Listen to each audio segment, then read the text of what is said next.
And so they activate all this shit, and Laurie, she fucking takes a lighter, and she's like, trick or treat, motherfucker.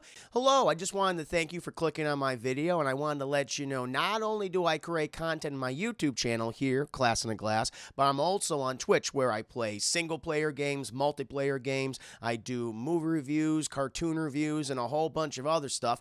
Also, it would be a big help if you can check out my Patreon, where you can gain access to audio commentaries, reactions, and the ability to submit questions for my podcasts and videocasts. And all that content can be found in the links below. In the meantime, enjoy the video.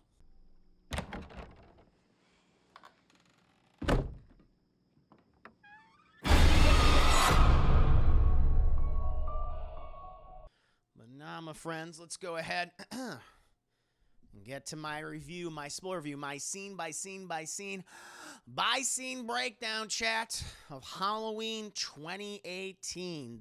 The direct sequel to the original 1978 Halloween, directed by John Carpenter. But chat, before we go ahead and get into this review, I have a very important question to ask you. That question being, how many of you have seen Halloween 2018, chat? Directed by David Gordon Green, written by Jeff Radley, Danny McBride, and David Gordon Green, produced by John Carpenter, and also he did the score. Don't forget about that, chat. Thunder Lee says, me, Hampton Burger, I have not. RD, I have. What you ask me? Been a long while, though, at least since 2018, I imagine. Blah, blah, blah, blah. I've seen it only twice. It's a pretty good film. Chris Harris, opening weekend, baby. RD, I liked it. Brandon Carrison, many times. Axel, I haven't seen it. New Edition, good to see a New Edition, welcome. I saw it in theaters when it came out. Casby says, I have not. Peculiar Wallmeat, this guy who has two thumbs, who's seen this movie. This guy. Very nice. Melissa, seen it, mostly liked it. Lisa, I've seen them all. I've seen them all as well. Aqua, not seen it yet. Lanely, once, but I'm not a huge fan of the franchise. I liked the premise. K89 says 9 out of 10 for me. Coming flop low. Michael is 61 in Hollywood. That's 61. Yeah, he's 61 years old, man, and still kicking, still slicing and dicing. They have nearly he's almost a senior citizen, killing all these goddamn people. And more power to him. More respect to Michael for doing all that shit. He did really well. He did really well for himself, chat. Oh, my Lord. So, yes, I have also seen this shit. I saw this the year it came out, opening weekend, and I was a huge fan. I loved it. I thought it was such I mean, it's what the franchise needed. Because let's turn the clocks back, chat, okay? You had Halloween come out in 1978, popularized the horror subgenre of the slasher, chat. Friday the 13th, Nightmare on Elm Street, you know, so many films throughout the 70s, 80s, chat. And then it died. Then it was brought back again by Scream, of course, we just finished talking about the new Scream trailer. You know, but the Halloween franchise had, you know, its ups and its downs, mostly downs, I would say, chat. I mean, you did have the direct sequel to the original film, Halloween 2, which, you know, mostly took place in a hospital, and, you know, they made the decision to make Laurie Strode They decided to make Laurie Strode the sister, chat, to Michael Myers. Michael Myers is the brother of Laurie Strode, and it was like, wow, okay, a little weird. And then, of course, you know, they ended it. He died in that movie, supposedly died. Him and Dr. Samuel. He blows him up, chat. And then Halloween 3 came out, and John Carpenter said, I want to make this a horror anthology series. And everyone was like, really? Do you want to do that? He's like, yeah, I do. I thought that would have been cool, chat. I'm on John Carpenter's side. I would like it. I like Halloween 3. That's the third best Halloween movie, in my opinion, chat. I really like Season of the Witch. It's fun. It's a good time. It was something different. It was refreshing, but apparently other people liked it. We want more Michael. He went, fuck it. And he sold his rights to the franchise and stuff, and, you know, they kept bumping all the sequels, chat. You have Halloween 4, which is the return of Michael Myers, where he is hunting his niece.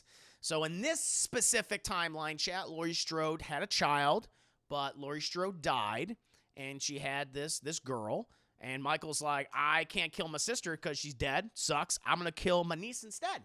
And he pursues her in 4 and 5, and then also in 6, in The Curse of Michael Myers, which is, I think, looked at as one of the worst films in the franchise. It's pretty fucking bad. Introduces Paul Rudd, chat, as Tommy Doyle. And they were actually originally wanting to bring him back for these movies, but they couldn't do that. I think he was busy either filming Avengers or he was busy doing Ghostbusters. It was one of the two, I think, which is would have been really cool. It's like, of all of the other characters that could have brought back from the franchise, even though he's in one of the worst movies, I mean, it's fucking Paul Rudd. You're gonna go after Paul Rudd. Would have liked to have seen him as an adult Tommy Doyle. Tommy Doyle did fucking well for himself. And then they're like, okay, we're going to reboot it again. And they did Halloween H2O, 25, was it? Yeah, Halloween, no, 20 years later, which came out in 1998, chat, where Laurie had escaped, Michael Myers after the events of 2, and that she was raising her, soon-to-be adult son. She worked for, like, a college or something. I haven't seen Halloween H2O in a very long time, but that thing gets the general details. And Michael somehow tracked her down, like, in California or something? I forget. And then you had Resurrection, which is an awful film, which is a direct sequel to H2O. And, he kills Laurie. Michael finally kills her, kills Laurie Strode. She finally stabs in the back. And, Michael then goes back home where Busta Rhymes is making a reality TV show about Michael Myers. And he kills all them. And then he gets into a kung fu fight with Busta Rhymes. And then he gets kicked in the balls. And then he burns to death or electrocuted to death or whatever. And like, okay, that killed the franchise. That did not perform well commercially or critically. And they're like, reboot. We're going to reboot the franchise. We saw a shit ton of horror movie, slasher movie reboots throughout the late 2000s into the 2010s, early 2010s. And Rob Zombie did 2 Halloween movies, and he did the same fucking shit he always does, where I'm going to take this thing and I'm going to put very aggressive, swearing rednecks in it. And that's what it is. We got redneck Michael Myers chat, where he has a redneck family. His wife's there for some reason. There's a white horse. Don't know what the fuck's going on. But you got that. And he does that all the time. I was like, okay, typical Rob Zombie. Not a big fan of Rob Zombie, as you can tell, chat. I think he's kind of a hack. But he did that. And that effectively killed the franchise, I think, for a long, especially the second one. The first one, I imagine the first Rob Zombie movie, I think it did well commercially. I'm sure it made money. I don't remember the second one doing particularly well, but who knows? You didn't get a Halloween film for a very long time until, Chad, Halloween 2018, where David Gordon Green, Dan McBride, primarily known for comedies and directing comedies and writing comedies and things, starring him with Dan McBride, they're like, we got an idea. And they partnered with Jeff Fradley. They wrote a script. They wanted to get John Carpenter involved as a producer, and they wanted him to do the score. And they said, hey, let's make a direct sequel to your original movie. And fucking lo and behold, Chad, we got Halloween 2018. And I will say right here, this might be my favorite of the franchise. 1978, like watching it again recently, made me really appreciate it. It was the progenitor in a lot of ways of the modern slasher. I would typically look at modern slashers, establishing the tropes. It's a very important movie, Chad. It deserves his respect. But this one, I really liked how clearly David Gordon Green, maybe they were also inspired by Scream to a degree, where like, yes, we're going to be very respectful of the original movie, but we're going to include characters you're going to like. Like, even if you don't get to know them for like, hours upon hours, but you're going to already be like, I'm just really endeared to them. I like them. I hope nothing bad happens to them. We're going to inject some humor into this movie. And I think that's important, because when you have how many entries in this, over 10 entries in this franchise at this point, if you include the Rob Zombie films, like there's a lot of entries. At this point, you got to take the piss out of yourself.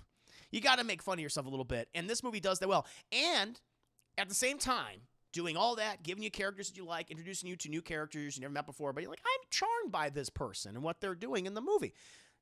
Bringing back Laurie Strode, really letting Jamie Lee Curtis sink her teeth into some material. It's, I think probably, she does a fantastic job. Like she's Laurie Strode, who has been so emotionally and psychologically affected by that night in 1978, chat, that it's destroyed her whole life. She's been preparing for this for 40 years, chat. She's suffering from PTSD. And I love that. Jamie Lee Curtis gives a fantastic performance in this movie. It's like, God damn, this is great. This is like really good. And I just love all the people in the cast. But also, chat, with all that, all the added drama and the humor, it also does, honestly, the impossible. It does the thing where I'm like, you're never going to be able to do this. And where it makes Michael Myers threatening again. It makes him scary. It makes him ominous, which he hadn't been for years.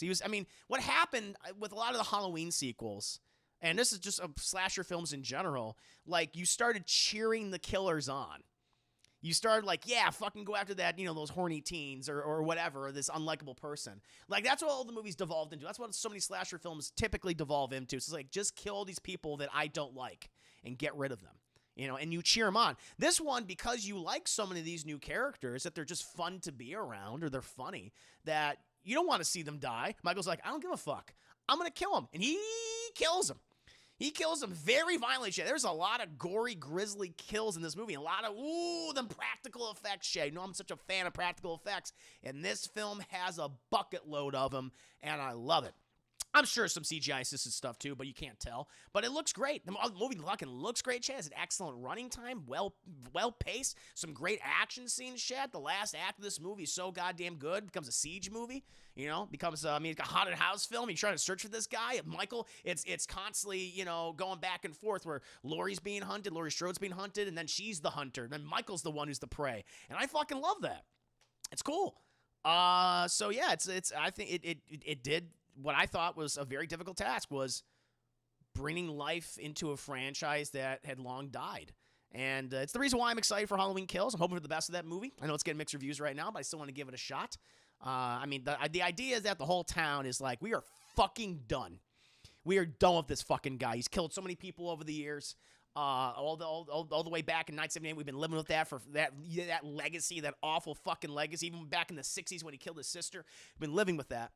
And now it's going to end tonight. I love it. I hope that's the premise of the movie. Is the town's like, now we're hunting him. That is really, really cool to me. So, yeah, I'm looking forward to that one. But I have to say, this is probably my favorite entry in the franchise. It's pretty goddamn good in my opinion, chat. And, you know, I think a lot of other people felt that way for the most part. It is the highest grossing entry in the franchise, made $255.6 million. I believe it is the highest grossing slasher film of all time since the original Scream, I want to say. I had a budget of about 10 to 15 million, chat. So this made a bucket load of money. And it's typically, you know, it reviewed well. Some people disliked it. I know that some horror fans were peeved at the fact that it ignored a lot of the history of the previous movies, that it doesn't, you know, like they say in the movie, Laurie Strode and Michael Myers are not brother and sister. No, they are not brother and sister. They say that. I like actually how they do it. It's like, well, it was a rumor that went around for years, but it wasn't true. A lot of people were pissed off at that. A lot of people like that relationship that they have. You know, I never really cared for it. I mean, it's like not really important to me personally. And never really did anything interesting with it either when you really think about it. It's like, what did they do interesting with that relationship? Nothing. There's no point. So I'm fine with that. But a lot of people were peeved. I mean, the thing is, the Halloween franchise consistently goes back and forth. There's 5 different fucking timelines for Halloween, chat. There's the Halloween 1 and 2, and then goes into, I believe, what was it? H2O and Resurrection, so that's 1. You have Season of the Witch, which is his own thing. That's 2. You have 4, 5, and 6, which is his own thing. So that's that's 3 at that point. And then you have the Rob Zombie films, which that's 5. And then you have this new one, which is 6 now. So, you know, at this point, so I know a lot of people were pissed off. I was like, fucking get rid of the fat you don't need. Trim that down. Slim that shit down. I'm okay if those films are always good. The Halloween verse, it's a multiverse, chat. There's many realities. I'm like, do it, go ahead. And really, like, again, the original one is the one that a lot of people go to. That's everyone says that's the best one. That's the one people think of. And you want to be tied more to that than the other ones. So I totally understand David Gordon Green's and Dan McBride's and Jeff Fradley's and John Carpenter's thinking. It's like, yeah, let's just tie it to this one. I mean, John Carpenter wrote the fucking sequel. You know, and he's like, yeah, it wasn't that great. So, you know, let's Sleeping Dogs Lie. Let's go with what worked the best, in my opinion, chat. And I thought they did a goddamn good job. And I'm hopeful for the rest of this new trilogy of theirs, Halloween Kills and Halloween Ends, where I hope it does end. I hope they give it a definitive end, chat. I mean, I'm sure they'll reboot it years down the line and stuff, and who knows, and Michael Myers will come back. But at least I'm hoping, Halloween What If, right? Those are what ifs. I'm hoping that at least we'll get an ending here to this iteration of Halloween. I hope it ends strong. That's the least I can hope for, chat. Don't want to watch something bad. Don't want to go into hoping something's bad. So, yeah, I'm looking forward to the future of this renewed franchise. But now, my friends, we're gonna go ahead and get started. Do my scene by scene breakdown, chat. We start at an insane asylum, chat, where all the crazy people are. They're all fucking drawn, you know, poop pictures. They're using crayons, chat, and their feces, and they're all having a great time with it. We're introduced to the character of Dr. Loomis 2. I don't know what his last name is, chat. I don't know what this new kid. His name is Loomis 2.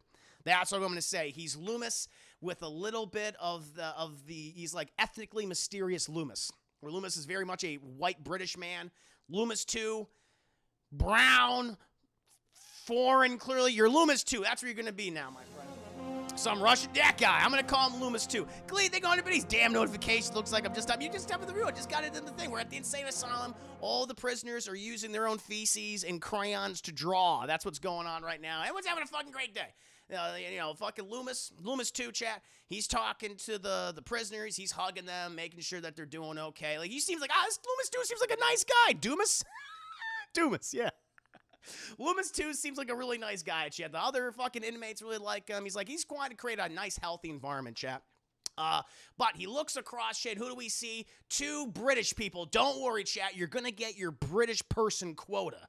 If you are upset by the lack of Donald Pleasance, which, I mean, it's not anyone's fault, chat. Donald Pleasance is dead, so they couldn't bring him back. But he's referenced throughout the movie. We actually at least hear an impression of him. Pretty goddamn good one in my opinion, chat. But we see 2 British podcasters, chat, and they're like that total like true crime podcast where they have a Patreon and they have, thousands of listeners. It's like, oh, I get it. I love it. They modernize that. We're podcasters. Like the female journalist, she always insists we're journalists. The guy's like, we're fucking podcasters. And they're like really over exaggerating, dramatic about their shit because they're trying to sell it. Using the power of the word, chat, which I dig. And so they go talk over to Loomis 2, and they're like, hello, Dr. Loomis 2. We're here because we want to see Michael Myers. And he's like, oh, well, that's fantastic. I'm glad you came early. Maybe you can shed some light where I've been unable to. I've been able to reach him. As you know, I took over from my predecessor, Dr. Samuelis, who died years ago. And I tried to reach Michael ever since. He's been, my life's work. My most important investigations into the mind have been with Michael, but I've been unable to penetrate. And when Dr. Loomis sadly passed away, I've taken over his duties. And they're like, yes, Dr. Samuel Lewis, the night, he was the one who originally was Michael's psychiatrist, correct? Yes, and he was there the night he was captured after his murder spree. And, well, how would you describe Michael? He's like, he seems to be purely a sociopath. My predecessor just described him as purely evil. That's it. And they're like, well, maybe you guys can decide. You can shed some light. And he's talking about the facility. Like, despite the poop crayons, he says, we offer, a lot of freedom to our patients. We want to create a very healthy and loving and caring environment. So plenty of activities outdoors, plenty of activities inside, 3 square meals a day that are very healthy. But apparently, chat, the reason why Dr. Loomis 2 wants these podcasters to come in and talk to Michael's because Michael's going to be shipped off to another place, another asylum, which is really shitty and evil. Basically, he's being taken to Arkham Asylum, which is where he should be instead of here. He shouldn't be able to enjoy the accoutrements of this very nice facility, Chad. He doesn't deserve the poop crayons, in my opinion. But they're like, well, you guys can go and talk to him. He's just outside. And they're like, well, okay. And we go outside this giant fucking courtyard where it's super bright. And he's like, he's right down there. And we see just this giant old man just standing in the middle of this square, Chad, just all, just standing completely still, just looking at nothing. Looking at you, but looking at nothing. And Michael has his back to them. And so they go up there, and Dr. Loomis 2 is like, I ask you, do not cross over the yellow line. Because if you cross over the yellow line, he'll grab you and fucking kill you. And he's like, got it. And so the British podcaster, the male British podcaster, he's like, hello, Michael. My name is Reginald Flimflump. I think that was his name, Chet. He seemed like a Reginald Flimflump, and I'm here to talk to you. I want to talk to you about that night. And Michael's not saying anything, Chet. We do get like a little bit of the side of his face, and we see where his eye was damaged all those years ago. Maybe it was his left eye. Where Laurie stabbed him with the hanger, Chat. I would have been fucking pissed if I was stabbing him with a hanger. I'd be like, what the fuck? And we can see that his eye is blind. He is blind in that left eye of his, right or left eye. And so he's probably thinking about that fucking bitch. Not only did she leave those keys on the porch, interrupting my jerking off session, but she also stabbed my eye out, which I was not too keen on. And this guy's talking to him and trying to like get him to react, but Michael's just like he's just standing still, looking at nothing, Chat. And he's like, Michael, I went to the attorney's office and I brought something for you that I think you might be interested in. So he reaches into his bag And he actually checks with the doctors, like, it's okay if we do this. He's like, yeah, fucking do it, man. I want to see. I'm curious. Loomis 2 wants to know. Loomis 2 wants to know. Puppy cook! Duncan Henry, thank you so much for the 20 biddies. Yes, indeed. Does he look old? He's super fucking old. And Michael looks old, so they also brought back Nick Castle for a lot of for these scenes. That is Nick Castle standing there. They did have a stunt double, obviously, for the more action-oriented stuff, but a lot of the scenes of, like, Michael walking around and you know, that kind of thing, that's Nick Castle in the suit. And this is, I believe, is Nick Castle standing out there, where Michael, he's bald now, but he has got, like, gray hair and stuff, and he's got, like, a bit of a beard, too. But, yeah, I think in this movie he's supposed to be either 61 or 62, because he was like 5 or 6 and 63. So yeah, he's about 61, 62. So if he's fucking gets around for a 61, 62-year-old, he's fucking spry. It's pretty goddamn, and he's fucking huge though. I mean, he's imposing. Like, he seems to be like 6'4", 6'5". Like, he's a big guy, and it's like, all right. And kept in good shape, too. That was 3 square meals a day and plenty of activity and sunshine have clearly done him well over the last 40 years. He's living a great life, actually, when you think about it, chap. Probably better when compared to Laurie Strode in a bit. But, you know, Flim Flam Poppycock guy, he takes out the mask, chat, and everyone starts fucking reacting. And we see the mask, the Michael Myers, the William Shatner mask has become all weathered and stuff. It's gotten older like him. And all the inmates just start going, and they're all laughing. The dog's like, that mask is evil. Everyone starts, you know, fucking, you know, acting crazy and everything. The guard's like, what the hell is going on? And then the Flim Flam Poppycock, he's like, Michael, look at it.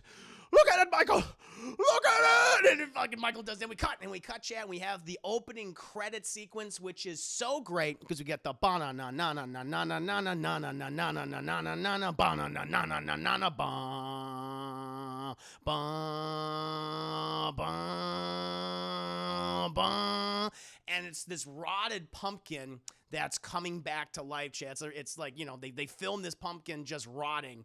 And it's like, it's so representative of the franchise itself, chat. Like, this thing has been fucking dead for years, but here we go. We're breathing new life into it, chat.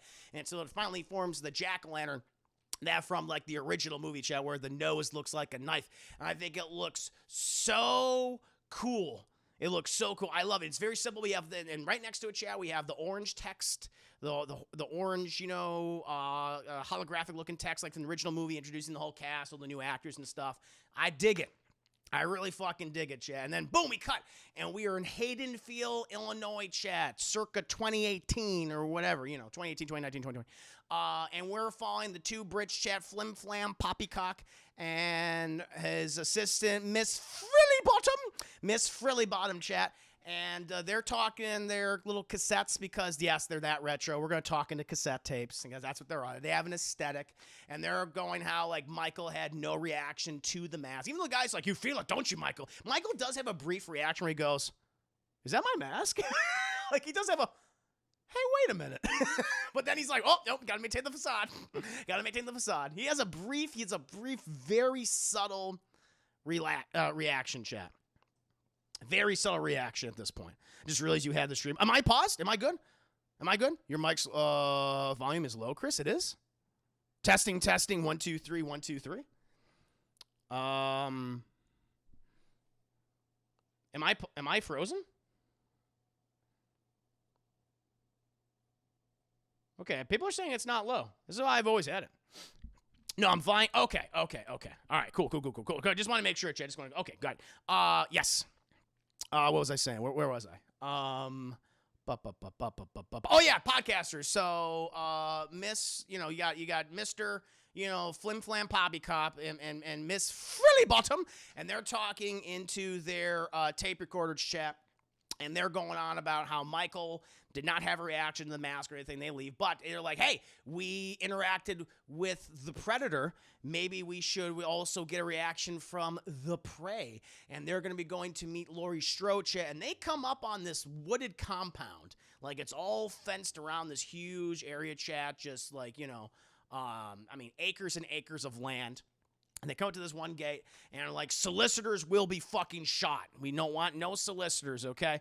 And there's, like, cameras all around. And at this point, they're like, I think Mr. the Flim Flam Poppycock, he comes out, he's miss, we would like to talk to you about an opportunity to ask you some questions about Michael Myers, that event in 1978. We can pay you $3,000. And Laurie's like, $3,000. Yes, I'm all about that. And she lets him in.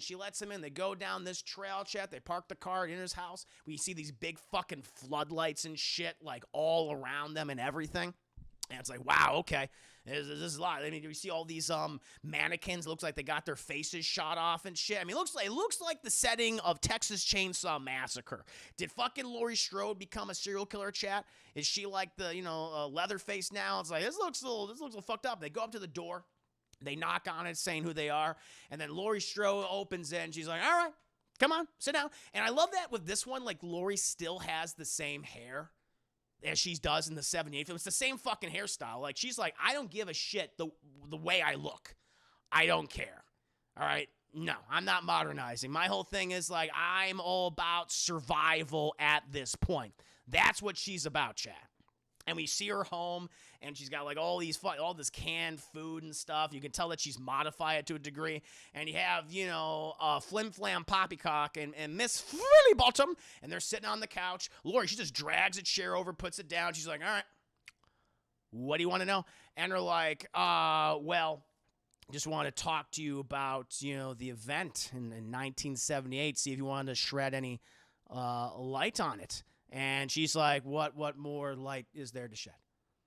5 people died. Michael Myers killed 5 people. That's all there is. Well, I mean, there's more than that. I mean, obviously, you've spent the last 40 years emotionally, psychologically affected by that event. And she goes, wouldn't you, if you encountered the boogeyman? And she's like, the boogeyman? She's like, that's what he is. Michael is pure evil. All right? Dr. Samuel Lewis was right all those years ago. No one listened to him. No one listened to him. And they're like, listen, Ms. Strode, I understand that based on what you went through, the trauma of it, you would consider Michael evil or the boogeyman, but he is simply a serial killer. He's nothing more. Michael Myers is Michael Myers. She's like, you don't understand. And they're talking to her like, Ms. Strode, listen, we know that you've had traumatic things happen to you in your life. Obviously, 2 failed marriages. Your daughter was taken from you when she was 12 years old by social services. And that's when Laurie's like, I'm done talking. And she gets up. She's like, I've been divorced twice, by the way. And Ben Tramer, he was great in the sack. Still don't know, Chad. Still don't know if it was Ben Tramer.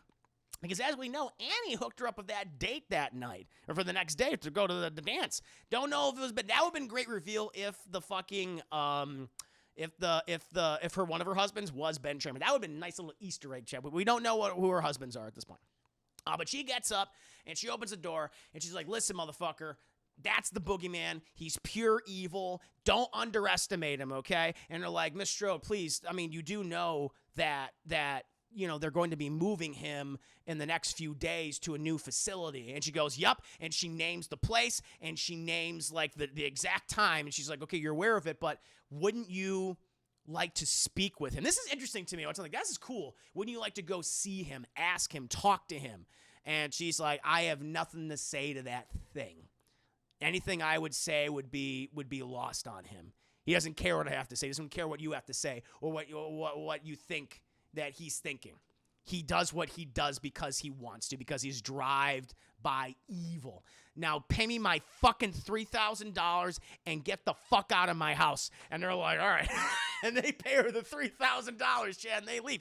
Oh, my Lord. Devil's Hand, welcome to stream. I hope you're doing very well, Devil's Hand. Long time no see. Good to see you just in the middle of my review of Halloween 2018. Fucking Laurie Strode told some British people to get the fuck out of their flim flam, poppycock, and Mrs. Featherbottom, get the fuck out of here. Or Frilly Bottom, excuse me. Her name is Frilly Bottom, chat, not Featherbottom. And so they leave.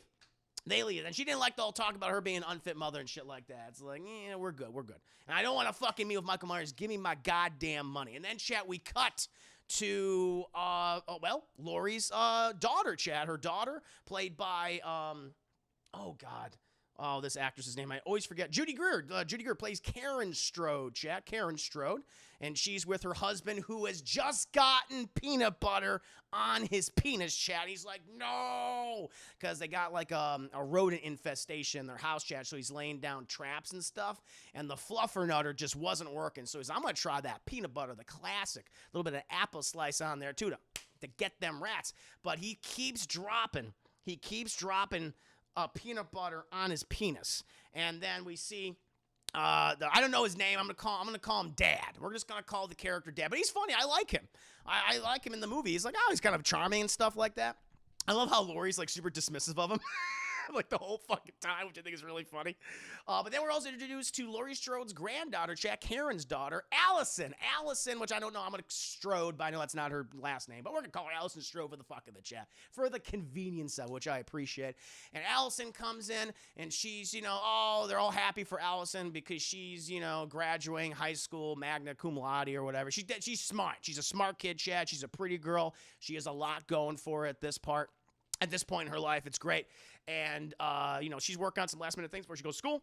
And she's like, Dad, stop talking about your peanut butter dick. And he's like, honey, I can't help it that my dick gets covered in peanut butter on occasion. These mice need to be stopped. And so Dad goes to the bathroom and cleans off his peanut butter dick while Allison asks Judy Greer, Karen, like, Mom, I just want to ask you, I'm bringing Cameron, my boyfriend, with me to dinner. But did you also call Grandma? Did you ask her? And fucking Judy Greer's like, I called Grandma. Yeah, she said she wouldn't be able to make it. She won't be able to go. And Allison knows that, like, listen, there's no relationship between Karen and Laurie Strode because, years of resentment, Chad. Karen didn't have the best childhood, if you will, with her mother. At least according to Karen, where her whole thing was about prepping for that inevitable danger, chat, for when he came home again. And so a lot of resentment, and you can obviously tell that Karen, Judy Greer's character, is lying. And Allison's like, I got to go to school. My friends are going to walk with me. And so, Karen goes to check on her husband, Chad, to see if he did indeed get the peanut butter off of his penis. No, Devil's Hand, absolute pleasure to have you here. Hope you've been feeling much better. I know you had that serious accent, but it's an absolute pleasure to have you here right now, just talking about peanut butter dick. Anyway, we then cut to Allison hanging out with her friends, chat, Dave, and a fantastic character in Vicky, chat. Really like Vicky. Dave, kind of like, a pothead boyfriend, like whatever and stuff. But Vicky's like, she's a great character, chat. She's a great scene in this movie with that little kid who's I'm going to call him, I don't even know what his name. He's just the MVP of the movie, chat. He is the Lindsay of Halloween 2018. Fucking love that kid. But they're talking and they're walking and stuff. And, because they're like, well, Allison, why is your family all weird about Halloween? Well, it's the thing that happened with my grandma 40 years ago. She was kind of controlled her whole life and kind of, messed up our family and my mother's relationship with, my grandma. And he's like, well, just Dave, he's like, well, why doesn't she just, like, I don't know, get over with it? I mean, yeah, a couple people fucking died, like 5 people died, like, whatever. I mean, worse things happen every day. I mean, why didn't you ever ask her to fucking get over it? And then Vicky's like, dude, stop saying this to her. That's not nice. That's not nice. What are you, fucking dick? And he's like, oh, I'm sorry. I'm sorry. But I like that Vicky, even though he's Julian, that's his name. Thank you. But Vicky's stand up for her girl. Allison, I love that, chat. He's like, I'm sorry. I even apologized. Like, that was really ignorant and rude. I'm dumb. She's like, you are dumb. I am dumb. You want me to blow up this little pumpkin here with a firecracker? And he puts a little firecracker. Oh, that's what they also ask her at the time too. And it's like, isn't like Michael Myers like your grandmother's brother? And they go, no, that was a rumor that was made up years ago. And so I love that they actually get a little nod to that whole storyline, chat, which has been featured in many of the Halloween films that Laurie Strode and Michael Myers are siblings, brother and sister. And then Dave, he puts a firecracker in a pumpkin, goes, and then it explodes, and it explodes everywhere. And I love that in this scene, though, they establish very quickly what the new history is, effectively wiping away all of the other films that have come out after the first one. It's like, Halloween 2 didn't happen. Halloween 2 didn't happen. 3, 4, all that shit. Here's my colors. H2O and Resurrection are not connected to this. That's not that Laurie. And they only did it with, and again, I love it. They did it with a few lines of dialogue, some wittiness, and some humor. And I thought that was great. Didn't have to do a whole fucking monologue, over-explain everything. It's like, it was just a very natural conversation. Very good, very good. And they blow up the goddamn pumpkin at this point, chat. And then we cut spooky boyfriend Cameron, the boyfriend, chat. He came up and he's playing grab ass. He grabs the cheeks of Allison. She's like, whoa, dude. He's like, sorry, I get a little handsy. She's like, I can tell. And they're all excited, chat, because they're going to be going to the dance tomorrow. There's a spooky Halloween dance and stuff. And they're all kissing and smooching. And then, Chad, we get the introduction of one of my favorite characters. I don't know what his name is, but I'm going to call him Fatty McTubbs. And I say that with much respect. With much respect to Fatty McTubbs. And he comes in here, and he's like, hey, how you guys? Everyone's playing grab ass. Everyone's smooching. Come here. And he fucking smooches Allison, smooches Cameron. He's like, dude, I feel your chapped lips on my face. You guys goddamn right you do. They're a little bit of me's in you right now. I love the back and forth between this trio, between all the characters so far. It's just really good. It's really funny. It feels like how teenagers talk. I dig that, Chad. It's great. And they're talking about their costumes are going to be. And then Fatty McTubbs, he grabs Cam and he's like, all right, little boy, you take it easy. You're going to be with me for right now. He's like, oh, I love it. Very, very imaginative thing. This isn't the first character to get that tone. That's true. There has been many a Fatty or Chubby McTubbs in my reviews. He's a recurring character in my spoiler review streams. But after this, chat, we cut from Chubby McTubbs and the boyfriend-girlfriend dynamic. And then, chat, we cut to this very reminiscent of the original film where, like, Laurie's in the classroom, the back of the classroom. And we see Allison. She's in the back of the classroom. They're talking about English or philosophy. And Allison, she looks out the window and she sees Grandma. Grandma's peeping. Grandma wants to talk to her granddaughter. She's just standing out there like Michael did in the original film. And so she goes outside, and Laurie hands her a card or an envelope with the $3,000. She's like, I don't need that goddamn money, but I'm giving it to you. And and fucking Allison's like, Grandma, I can't accept this. And she's like, just keep it. Just keep it. Just don't tell your mother about it. She's like, okay, well, I guess I'll save it for college. And Laurie's like, fuck college. Fuck it up the ass. You don't need that. No. Go travel. See the world. Go to Mexico. And she's like, Mom would never let that happen. You don't need to tell Mom. You tell her when you get back. Like, Laurie is a cool grandma. I mean, she's, has horrible PTSD and mental scars as long as, as several miles.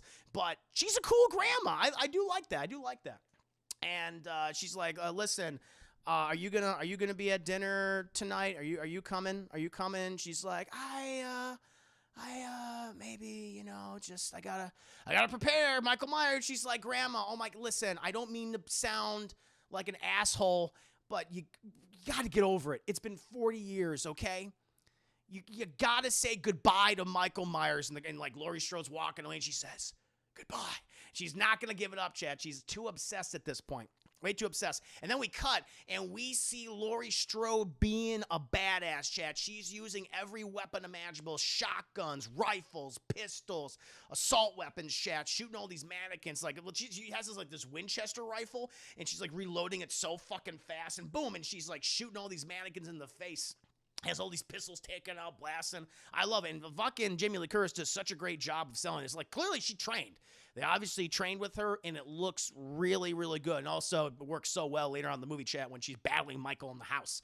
But this is a great scene to establish that Laurie has been training with weapons and firearms for probably 40 fucking years at this point. It was great. We then cut back to the podcasters.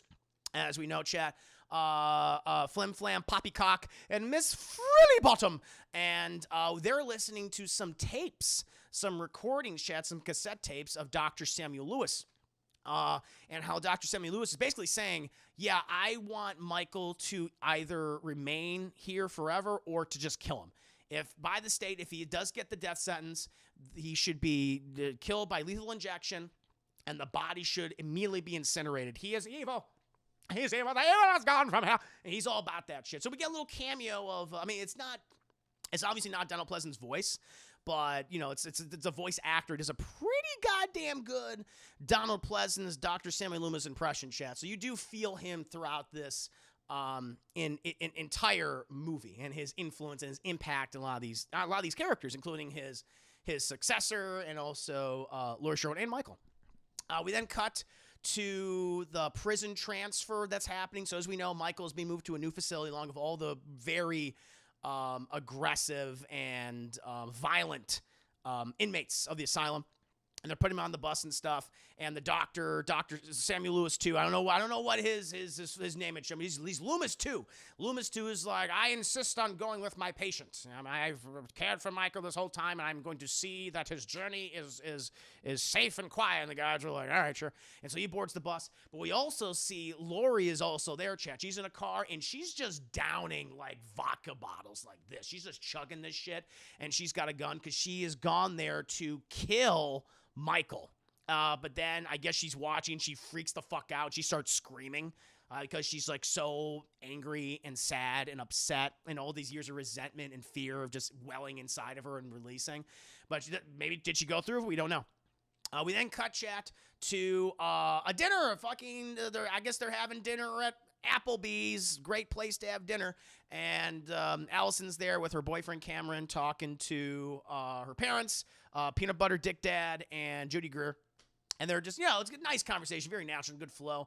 The parents are wondering about, what are you guys going to go for Halloween? And like Allison and Cameron are like, well, I don't know if we want to say.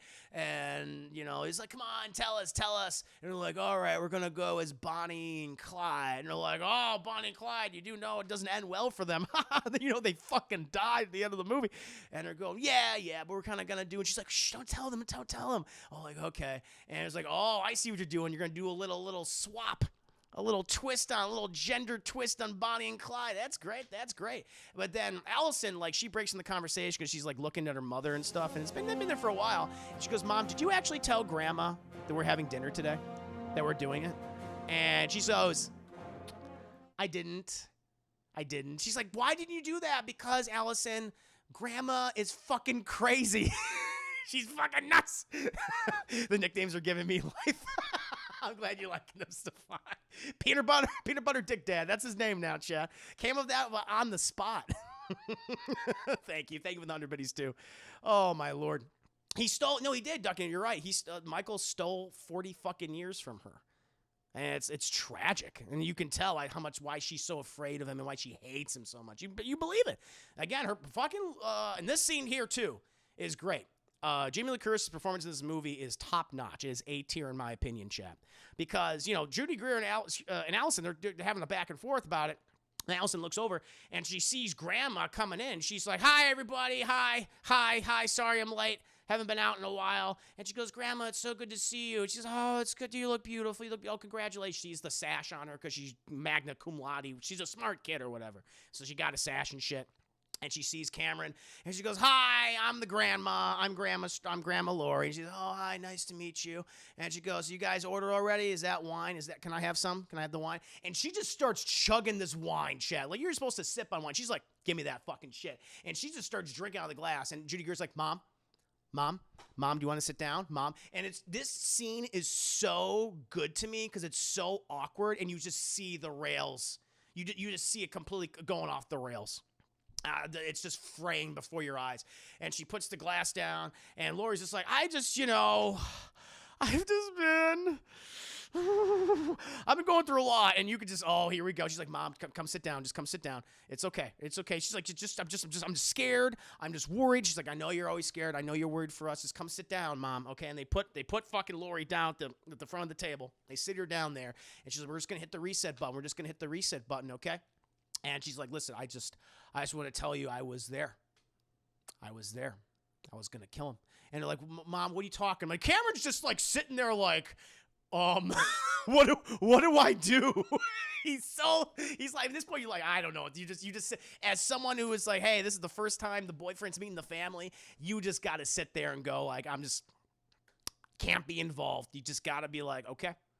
Gonna just let this play out. That's how you gotta do it. So he plays Cameron. Look, Cameron does some stupid shit later in the movie, but he is smart in this scene because he keeps fucking quiet. He's like, okay.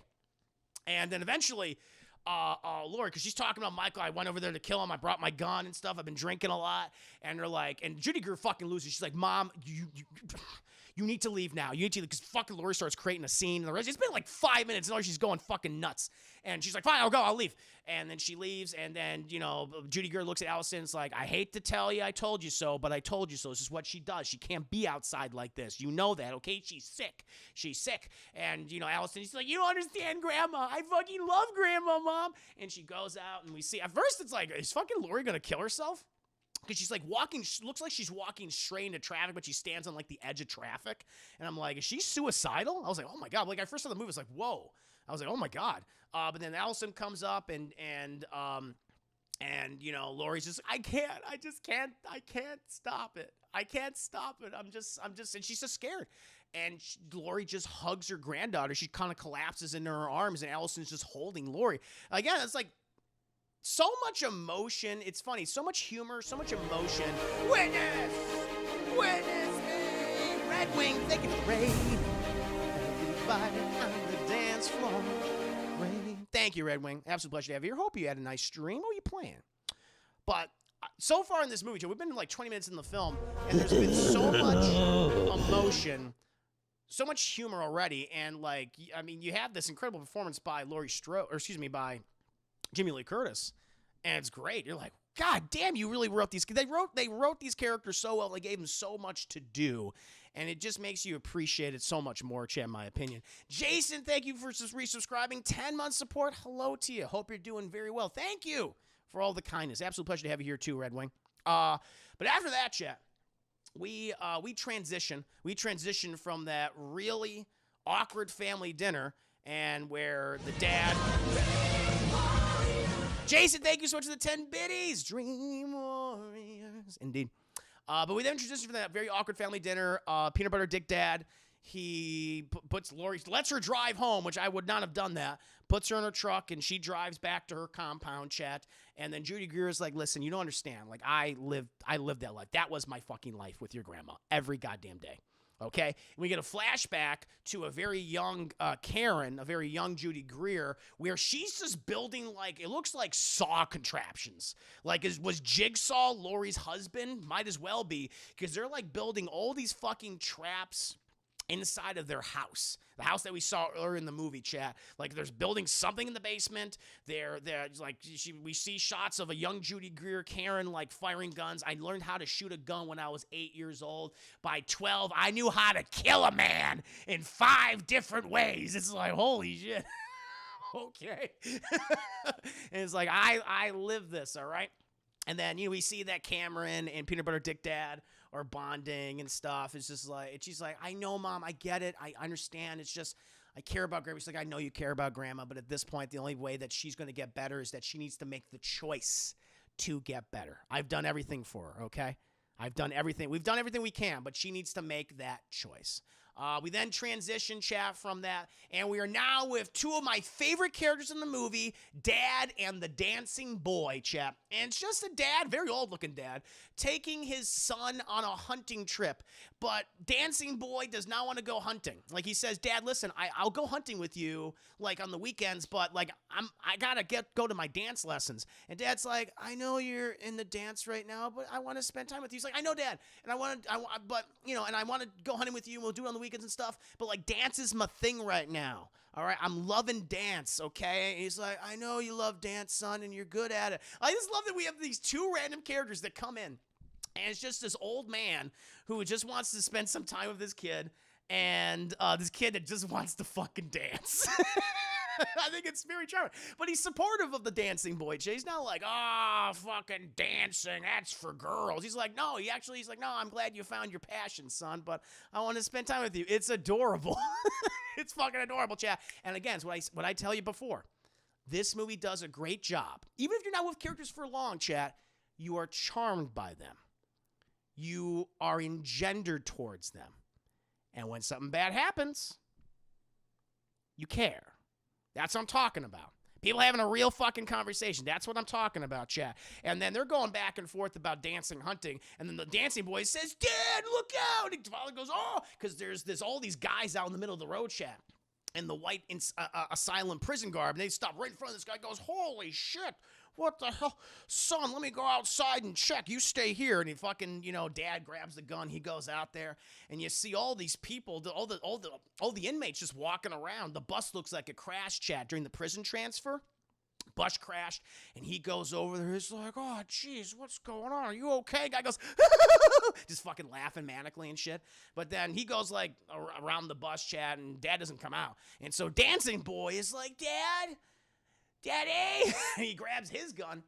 He goes outside, and he checks on, like, some of these, sees, like, a dead body, like that. There's a dead security guard, and he goes up to him, and he's like, Sir, are you okay? Guy's like, get out of here. Get out of here! Run! And he dies. The kid's like, holy fucking shit! I just want to dance! And so he goes over to the bus. Some of the inmates are dead in there. Bus driver fucking dead, chat. And he's like, hello? Dad? And then we see Dr. Loomis 2 says, hi, it's me, Dr. Loomis 2, don't shoot. And the dead dude goes, and boom, and shoots him. Fucking shoots him. He goes, I said, don't shoot me. And Dr. Loomis 2 falls on the ground, Chad, just like, and the fucking Dancing Boy's like, oh shit, I'm sorry. He fucking runs away. It's so funny. It's both horrifying and funny at the same time. And the little Dancing Boy, he runs all the way back to the truck. He gets in there, chap. He fucking locks the doors. He make sure they get them child locks on there, and he starts calling. Oh, he does make a police call. I forgot. So before he exits the truck, this is a fucking Dancing Boy's a smart kid, because once dad leaves, he gets on the phone and he immediately calls the police. Calls 911, tells them their location. So Dancing Boy at this point is great. He's very smart. He does all the right things. It's just, someone's got to die, chat. And so he called the police. He gets back in the car, locks all the doors, waiting for his dad. And then fucking Michael says snuck in the car, or stuck in the truck, and grabs the little Dancing Boy. He's like, I just want to dance. And it snaps his little neck. Snaps his Dancing Boy neck, chat. And it's horrible. It's horrible. And but it's so good about this, because even though this scene is 5 minutes long, if that, you already like the kid. You already like the dad. You like the camaraderie. This is what I'm talking about with horror films. Of any film in general. You don't need to know the characters for long to start to like them. You just give them a really good scene. You give them a nice rapport with each other. And then when they do die, you're like, oh no. You feel bad. And the killer, Michael in this case, becomes immediately more threatening and intimidating. It's these simple things that work so well. And that's what I love about him. I dig it. He just wanted to fucking dance. He just wanted to dance, chat. And now he's dead. And then the truck, drives away. Fucking drives away at that point, chat. Eventually, we cut from that. And, so we cut to a convenience store where we see the new sheriff. What's the sheriff's name? I forgot the sheriff. It's not Sheriff Brackett. He's actually in the sequel. But let me get the sheriff's name. It's a character actor, too, plays the sheriff. Oh, yeah, Sheriff Frank Hawkins, played by Will Patton, who was most recently in the Forever Purge, chat. Good old Sheriff Hawkins. He's there, and he's waiting on his blue slushy chap. He's playing the pinball game, having a good conversation with the folks that work there and stuff. But he gets that fucking call, all right, to let him know that there has been an accident, and he's got to get his old tookus over there. He's like, all right, shit. And so he arrives on the scene, chat, and he takes out his gun. He's like, oh, shit, like everybody's, fucking dead. The officer's down everywhere.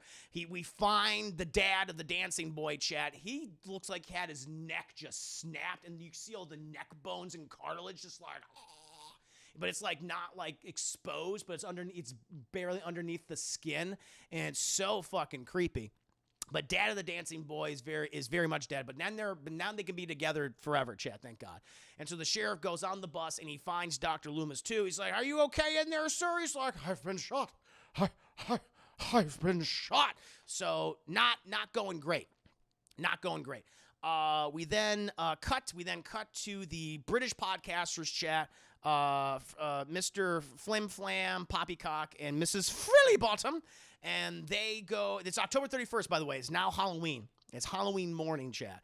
and they go to the graveyard along with, I guess, the new graveyard keeper, not from the original film, but a new one. And who I think is in the new movie too. I think she might be one of the people that die in the beginning of the trailer. But she's there, and she takes them to the grave of Judith Myers' chat, and the two podcasters start narrating. We see a flashback to when Michael originally killed his sister Judith, stabbed her in her bazunga's chat, in her tum-tum. And fucking the graveyard digger's like, Jesus Christ. Just looking at him. But she looks to the side, and she sees someone looking behind the tree chat, and it's Michael. It's Michael Myers. He's there too. Eventually, chat, we cut back to the sheriff. He's taken the doctor to the hospital, and I think he's talking to like the district attorney at this point. And he's like, because the sheriff's like, hey, listen, I'm trying to get some information on this guy, but he's like, he's out cold. He's lost a lot of blood. But I've been going over the prisoners list, and he said we rounded up all of them. Some of them, most of them were there. A couple of people were like chasing butterflies at a flea market. One guy was shitting in someone's lawn. But there is one name on here that we have not found, and it's someone of note. And he highlights, and it's like, it's Michael Myers. And he says, this is the guy who was responsible for all those babysitter murders back in the 70s and 78, killed fucking 5 people. And it's like, and the Attorney General's like, whoa, what are the fucking odds of that? 40 years later, exactly, to the day that he's out, and he's probably killing more people. So we got to find this son of a bitch. We got to do this now. And so at this point, we cut, and we're with the British podcasters chat. Went to a gas station. They got to fill up and stuff. But Mrs. Frilly Bottom, she's like, I gotta poop. She's got to poop real bad, chat. She's not used to that heavy American cuisine, and she has a big old food baby percolating in there.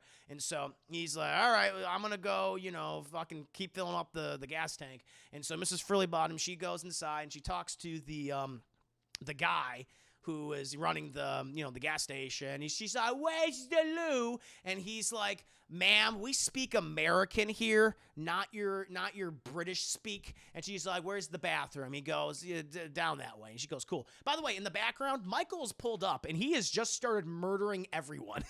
All in the fucking background, Old Man Myers.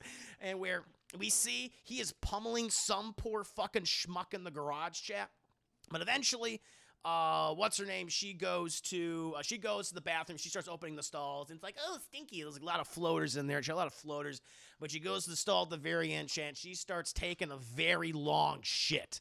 That American food, Chad, does not rest well in her stomach. Eventually, though, we cut, and one of the bathroom stalls has the door to the bathroom is opened. And this person in this overalls and these big fucking shoes just starts walking in. And, Mrs. Frilly Bottom is like, who the fuck is that? And this individual, it's Michael Myers, by the way, starts opening up all the stall doors, looking in, goes for the next one, looks in, and then he stops at the one which is obviously occupied, and he starts being a fucking peeper. Chase starts peeping through which is my nightmare, peeping through the slots to like look at her, and she's like, occupado, and he just like hits it. He hits it, and then he goes to the opposite stall on the side, and he puts his hand over it, and he just drops all this stuff around. No one thing to me. I hope everyone has a wonderful night. No anyone, thank you for stopping on the stream. Thank you for the 10 biddies. An absolute pleasure to have you here. Absolute pleasure to have you. Hope you check out the VOD for the rest of the review. But he drops all these things that are covered in blood, and it's fucking human teeth. And she's like, ooh! And she starts freaking the fuck out. And he just starts like ramming. He just starts like moving the stall door of his fucking hand, chat, trying to get in there, just trying to bust on in. Meanwhile, Flim Flam Poppycock, he's like, what's taking everybody so long? He notices that the owner of the gas station, he looks weird, and so he goes inside. And he goes up to the guy, and he's like, excuse me, sir? Goes aside. Guy's entire fucking jaw's been ripped off, and all of his teeth are scared. He's like, ah! He's like, holy shit. And he goes to the garage and sees this other man has been beaten to death, been bludgeoned to death, and he's in his undies, and his overalls have been taken, chat. He goes, oh, no. And he grabs a crowbar, and he goes after Mrs. Frilly Bottom, chat. Meanwhile, Mr. Frilly Bottom is not having a good day, because Michael has busted into the fucking stall. She's like, no, I'm pooping. She's in mid-poop, chat, so Not a great. This is I feel really bad for Mrs. Frillybottom because it's a really bad way to die because she had to like scissors it. You ever had like a bad poop, chat? And you're like, oh, I gotta scissor it, and you scissor it, and you just feel unclean. So she had to scissor that poop, and so it's like she's like, this is not comfortable for me right now. And so she gets off the toilet, puts up her, her underwear, chat, just doo-doo stains everywhere, and she starts crawling the bathroom floor as Michael's just grabbing her legs and shit, and she hits her head against the toilet, chat, just, ooh, you felt it, you just, boom, right there, but right as Michael just grabs her and is about to, start choking the shit out of her, really. Flim Flam Poppycock busts in, and he's like, oh, Michael, let her go. Let her go, Michael. And he starts wailing on Michael with the crowbar. Michael's like, yeah, you're going to stop that. And Michael just grabs him and just starts smashing his fucking face into the stalls, into the brick wall. You can just hear the fucking meat. Well, if I was Mrs. Frillybottom, I wouldn't I'm going to get the fuck out of here. But again, chat, she's mid-scissors poop. And so she's like, I can't move at this point. I just feel unclean. And so, he kills him. Michael basically bashes this guy's face in. He's kind of alive.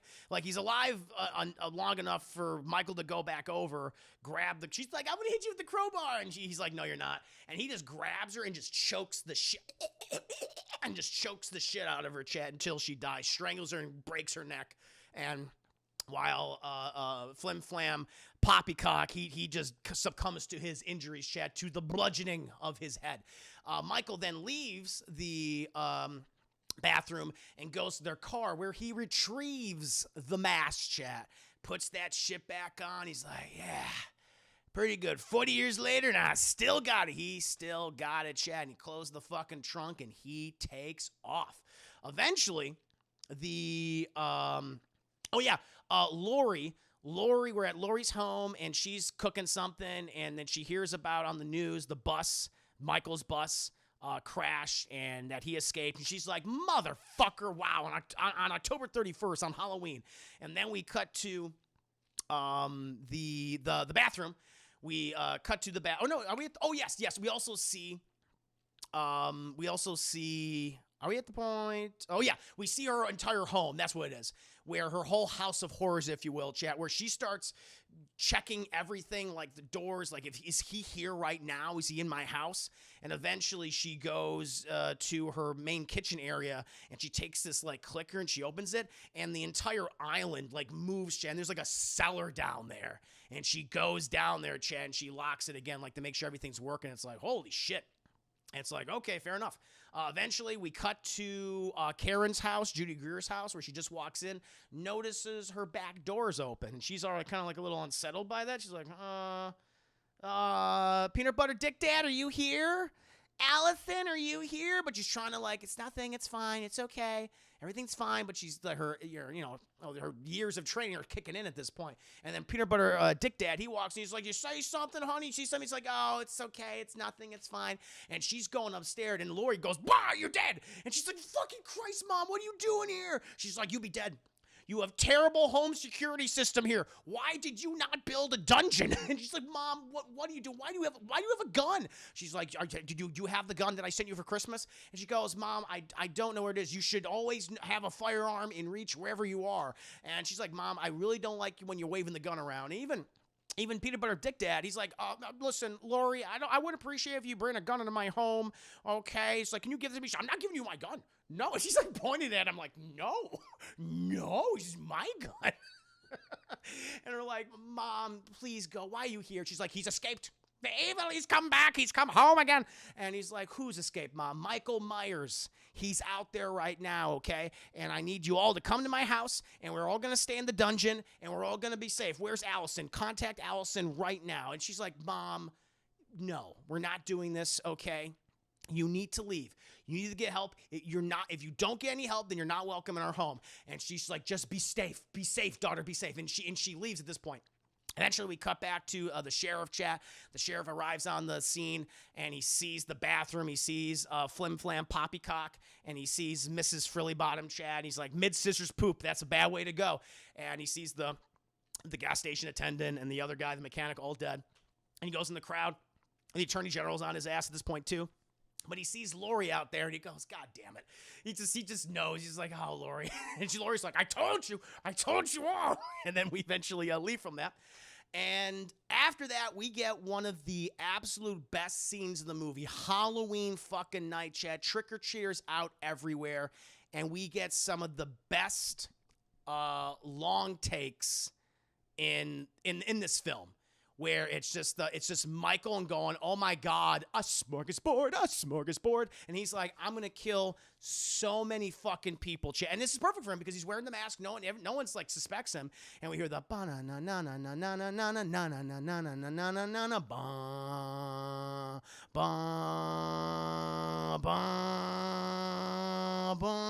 and he just goes to town. We see this one thing of these like two fat kids, just like, I like Reese's, I like Kit Kat, I like Snickers, and they walk into Michael, and they're like, hey, man, whatever. And Michael is just not even paying attention, just looking around and shit, and he spots this woman who is just coming from her garage, like, got something, and then we see this awesome fucking long take of Michael just walking down this woman's driveway, chat, the entire time. And he goes and he picks up a hammer, grabs the hammer, and he turns around, goes inside her house, sees this woman's like making a sandwich, chat, goes, sits at her kitchen table, and he goes in there and she goes, oh, and he goes over there and just starts bludgeoning her to death with a fucking hammer. Just boom, boom, boom, like that. He then comes back into the frame. We don't see the kill, but we hear the kill. We hear the meat. Chat. And he goes back over, drops the hammer, gets that kitchen knife. I got it. And then he just starts walking. We keep following Michael the whole time. He goes to the living room. We hear a baby crying, and there's a brief pause where Michael just looks at the baby, but he keeps walking. And I wonder, it's like Michael's like, nah, too easy. Too fucking easy. And he just steps right out the goddamn door and just keeps walking with the knife, chat. Like, no one knows what the hell's happening. No one knows what's happening. And eventually we see this couple. We have the sexy doctor and sexy nurse. And the sexy nurse, like, spots Michael. She's like, that guy's fucking weird. But they eventually get in the car, and then we cut to this one scene of these kids just leaving a house from trick-or-treating, and Michael spots this woman, and he's like, I'm going to kill that bitch. And then we see this woman, she's on the phone, she's talking, we see Michael go in the back of the house, and she's like talking about something about maybe someone's going to a party and that she wants her daughter to come home or whatever, and she's on the phone, she's looking out the living room window, and we just see Michael come up behind her, great, again, wonderful fucking long take, chat. And Michael just grabs her, and she's like, oh, and then boom, he just fucking slams her head into, like, it's either like a table or like the windowsill, but he just like stuns her, and then he puts the knife right through her fucking neck, and then she's dead, and he just leaves. And he's probably done that, you know, because he's just done this all night. He's like, this is too fucking easy. He killed two people in the span of 2 fucking minutes. Hey, thank you so much for the 6 biddies. But it's like, it's an excellent sequence. This is just Michael's long take rampage, chat, and David Gordon Green does a great job of shooting it. At this point, we cut to the party at the high school, where we see the gender swap Bonnie and Clyde. Cameron is dressed up as Bonnie, and Allison's dressed up as Clyde, and they're fucking dancing and shit, and they're having a great time. It's like, woo! Just love it. Talking and everything, just dancing, drinking, alcohol. Everyone's having great smooches. We see Fatty McTubbs. He has the cheerleaders, like, twerking their booties on him. He's like, this is the best night of my life. I'm going to live forever. We then cut to Allison. She gets a little ring-a-ding-ding from Vicky, who's babysitting tonight. She's babysitting. And she's babysitting what I consider to be, chat, the MVP of this movie. Julian, as I've been told. His name is Julian, chat, and this kid's great. And Vicky, fucking much like Laurie before her, excellent babysitter. Really good babysitter, chat. Boom, Myers finally getting his murder rocks. Michael Myers is just enjoying himself. He's like, this is the best. Oh, it's so good. He's been hankering for this. He's been craving this for 40 fucking years, and I'm gonna enjoy myself. He is at a murder buffet, baby. And Matt, we had this great back and forth between Allison and Vicky about how Vicky's like, Lil, after the party, we're going to come over. We're going to, you come over with me. Dave's coming over. We're going to fucking smoke doobies, and we're going to drink beer and have sex. Dry hump sex. Great. Not like actual sex, but I'm going to dry hump. And fucking Julian, he's like on the edge of the couch.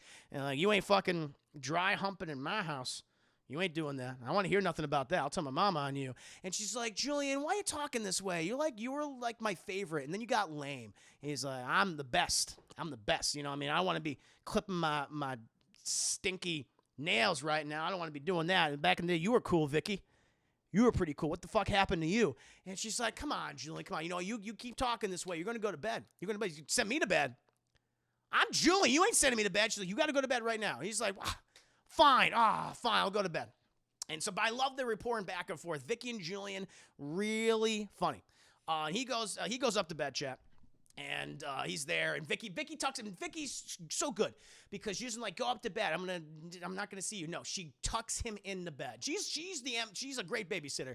She's there, and they start talking and stuff. And she's like, listen, Julian, okay, you know, next time I babysit you, we're gonna watch movies. We're gonna have a great time. We're gonna hang out, okay?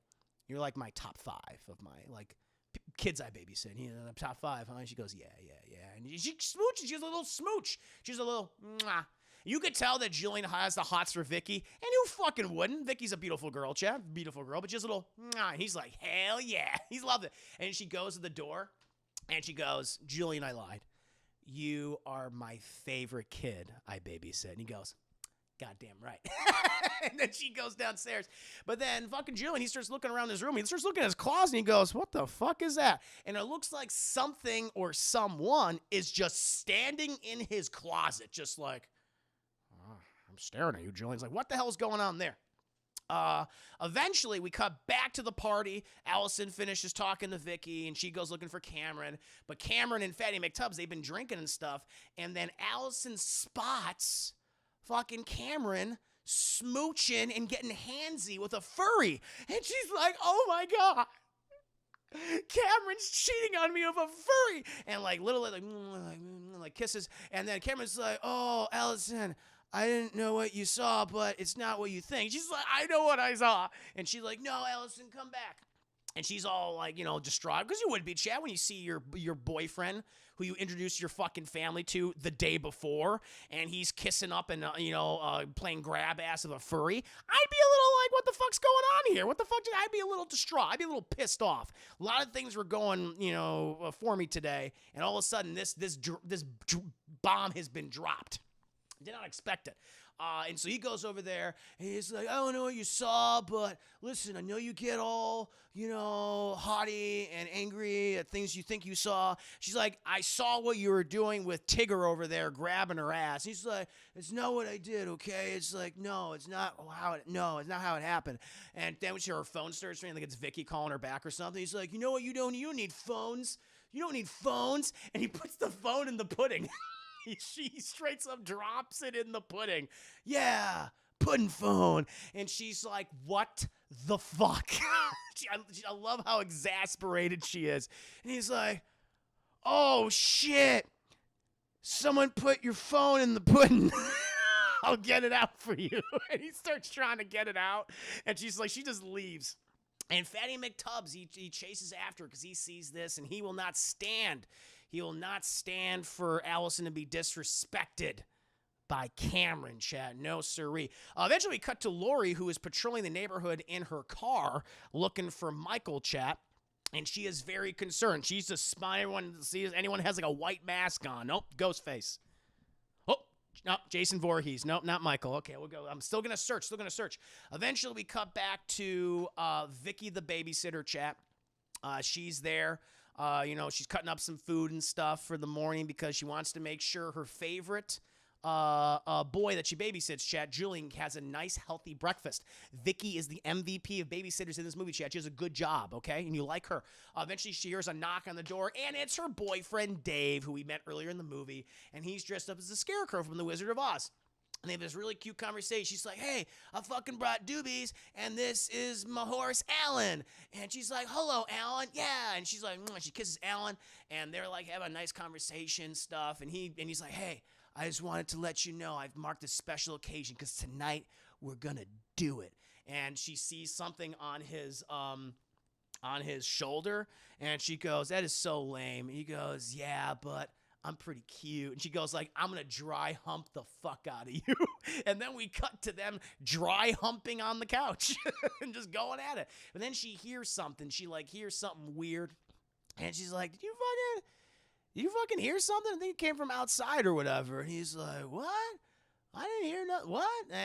But then Julian runs down the stairs. She's like, guys, there's someone in my room. He was standing in the doorway and stuff. And Vicky's like, what, Julian? What? He's like, stop kissing. Stop having sex on my parents' couch. I'm going to tell my parents you've been having sex on our couch.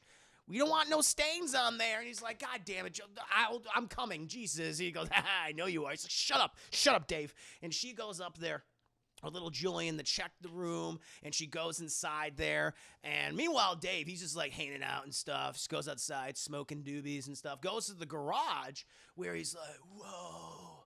Sees a motorcycle chat, sees an American chopper, Harley Davidson. He just starts playing around with it, falls over, and she's like, oh, fucking shit. But he's just smoking doobies and trying out the motorcycle. Eventually cut up back to Vicky, talking to someone in the room. She's like, sir, you need to leave. Get out of here now. And Julian's like, oh, shit. She's like, Julian, there's no one in here. Come back to bed, buddy. And, tucks him back in bed. And she goes, listen, scary things happen on Halloween. She's like, but he's like, do you think the boogeyman is real? Do you believe in the boogeyman? And she goes, there's no boogeyman, okay? I don't know what kids have been telling you at school. There's nothing. And the thing is, even if there was a boogeyman, I would kick his ass. I'm a tough girl, all right? I'm street smart. I'll be able to kick the boogeyman's ass, Julian, all right? I defend you. I love you, Julian. He's like, I love you too, Vicky. She's like, I know you do. She gives a little kiss. And he's like, Vicky, before you go, she says, what's up, little man? And he's like, can you close my closet doors? This is kind of freaking me out. She goes, no problem, dude. And she goes to the closet. She tries to close. She's like, fucking just, it's like something's blocking. And she goes, what? Opens the door. Michael's like, how you doing? And just stabs her. She's like, eh! Stabs her right in the boob. And she's like, no, my boob. And she fucking freaks out.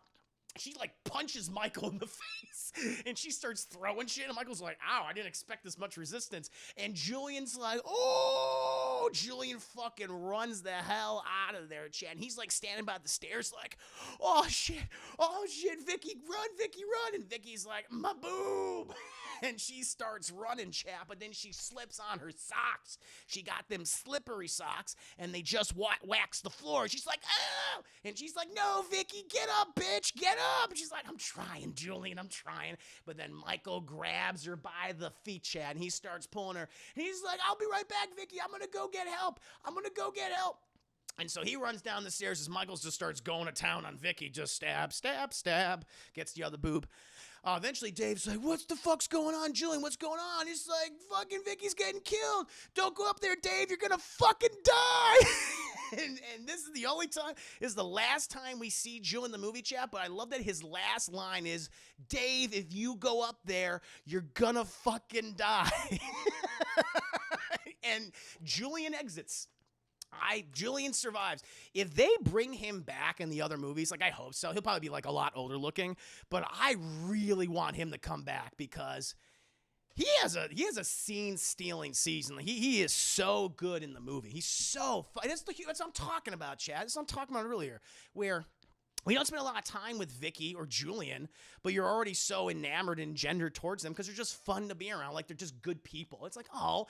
And so when Vicky dies, you feel bad. You feel scared for Julian because you like him because he's adorable and he's cute, and you don't want him to get killed by Michael because Michael already killed the dancing boy, and you bet your tuchus that he would kill Julian, the new MVP of the movie. So it's like, fuck, anything can happen at this point. And Dave, he sees a kitchen knife. He's like, not tonight, Julian.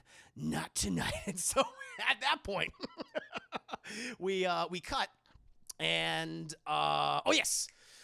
we have the sheriff. The sheriff arrives on the scene, chat. Because he hears a domestic disturbance. Apparently, I guess Julian called, and there's a domestic disturbance at the Julian MVP residence. So he goes over there, Chad. He parks the car out there, goes inside. He's like, police, is anyone here?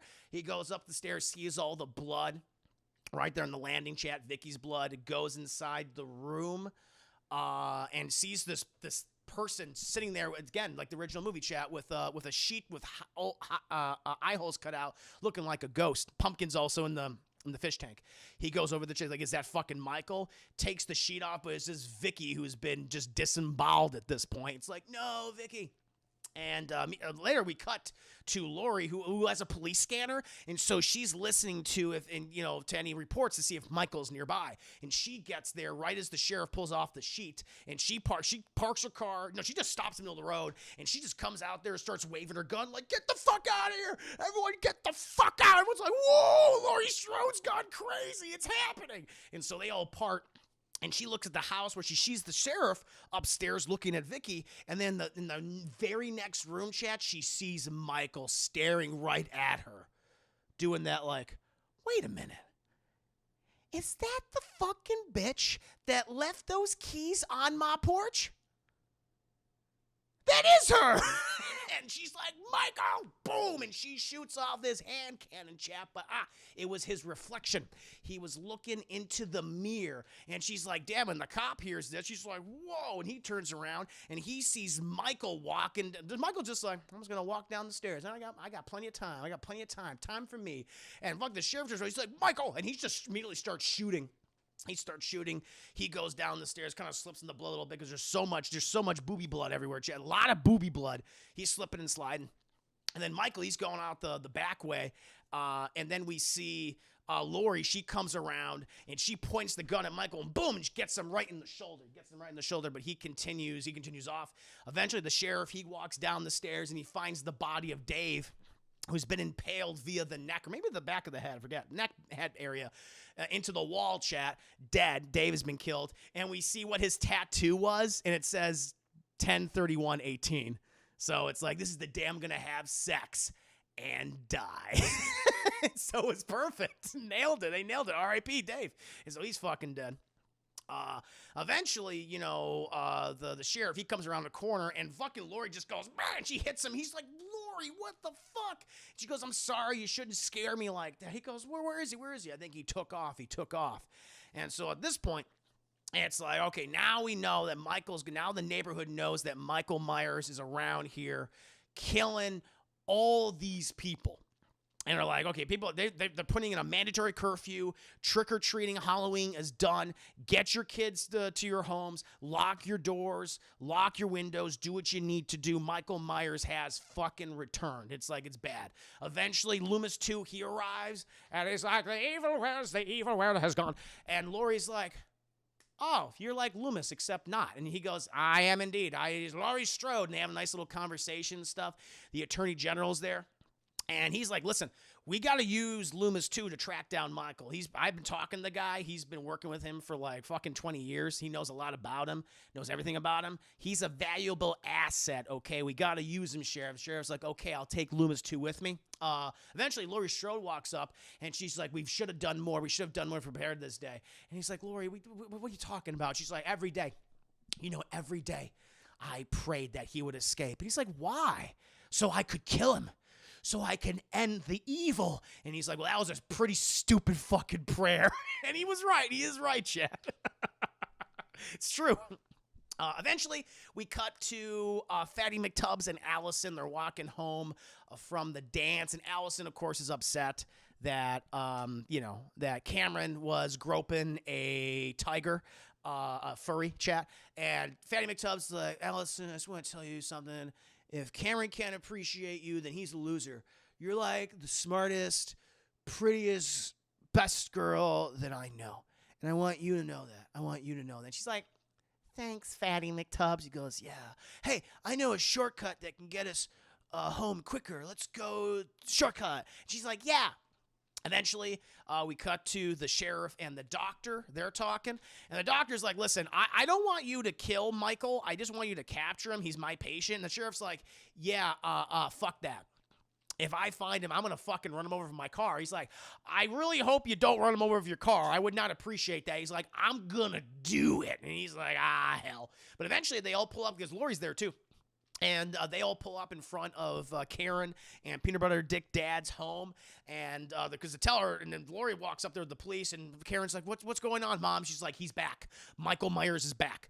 where is Allison? And so the family just starts fucking calling Allison, and Karen's just like, Allison, listen, it's like really important that you call me, your dad, back right now because fucking Michael Myers is here and it's really scary. And then fucking Laurie grabs the phone. She's like, listen, Allison, you're a smart girl. Listen to Grandma right now, okay? Wherever you are, go inside a house, immediately talk to the person, make sure to lock the doors, and we're gonna come and get you. You're gonna tell us what the address is. We're gonna come for you, okay, baby? You're smart. I know what you. I know how tough you are, but you need to let us know. You need to call us immediately. Goodbye. And she's like, we gotta go fucking around all the neighborhood and check for Allison right now.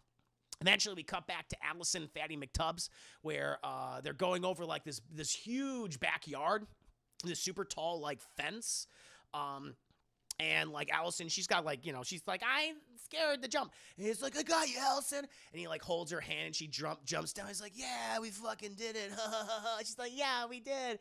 And he's like, you're like really pretty.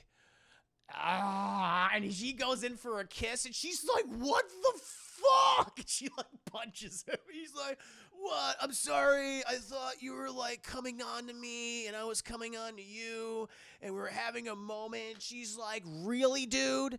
Really? And she's like, but you're not with Cameron anymore. She's like, what the fuck does that matter, man? And he's like, I'm sorry.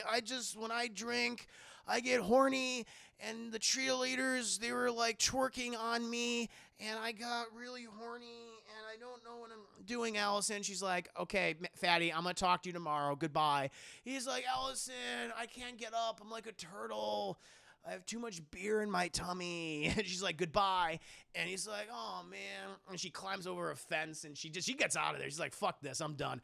And then like Fatty, he freaks out too because he's like, whoa. Who is that? Because like the lights have come on. There's these motion lights. She's like, they're motion lights, stupid. Take it easy. And she gets over the fence and she's like, oh, motion lights. Okay. And then right behind him, chatting behind a tree and some bushes, Michael is right there just watching all of this. And fucking, Fatty McTubbs, he's picking up the beers. He's like, hey, dude. Hi.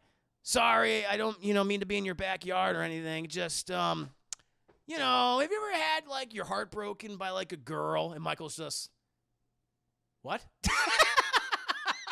But I just love that this guy is having a conversation with Michael. Michael's just fucking standing there like, oh my God, this is too easy.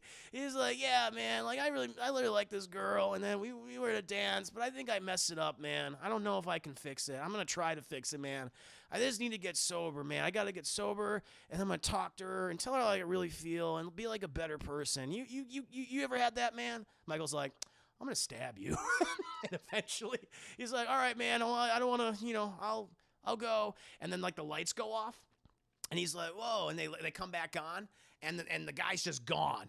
And Fatty McTubbs is like, where'd you go, dude?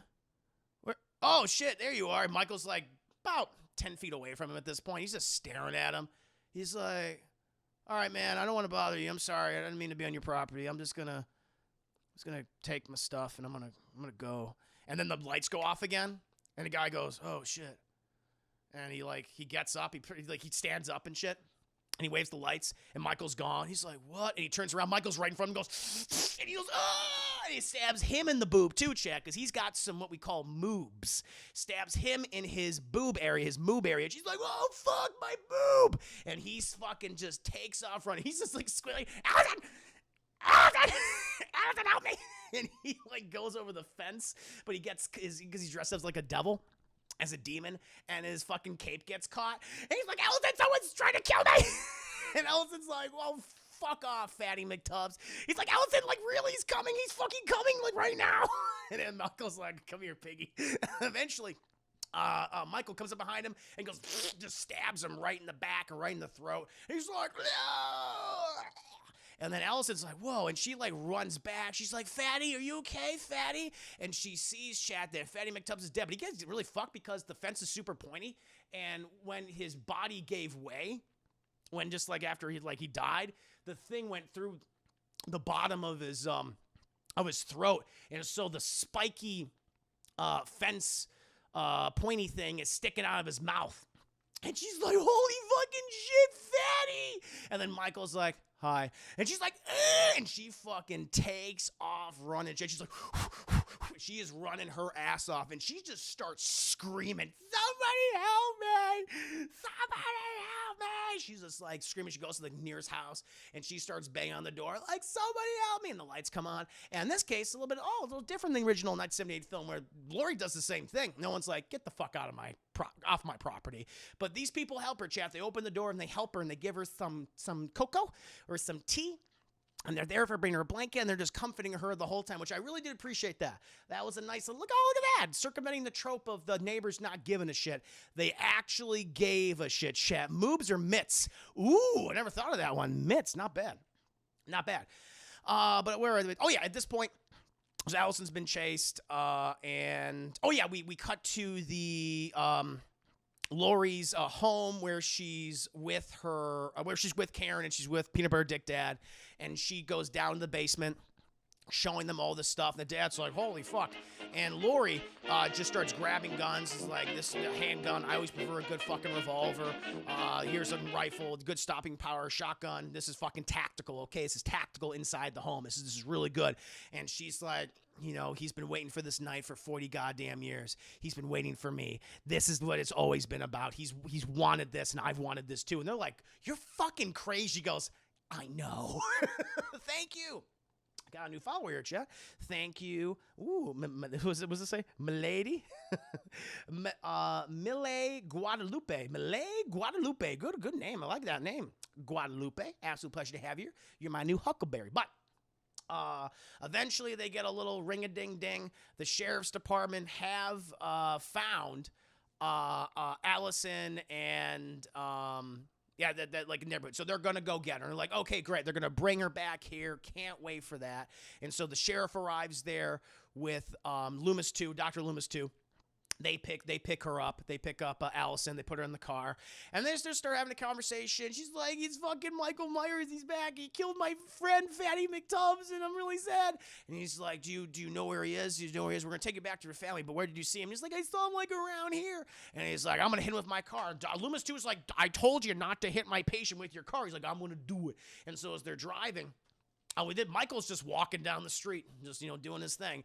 And then Allison's like, "There he is. He's right there." And he's like, "I'm going to hit him." And Loomis 2's like, "No." And fucking the sheriff, he puts in the high gear, Chad, fucking pedal to the metal, baby. And Michael's like, "Oh, fuck." And boom, he gets fucking hit by this car. He just flies forward or flies all the way back, and boom. And Loomis is like, "No, Michael." And he goes outside and he checks on him, and the sheriff's like, "Stay away from him, stay away from him." He's like, "I'm going to see if he's okay."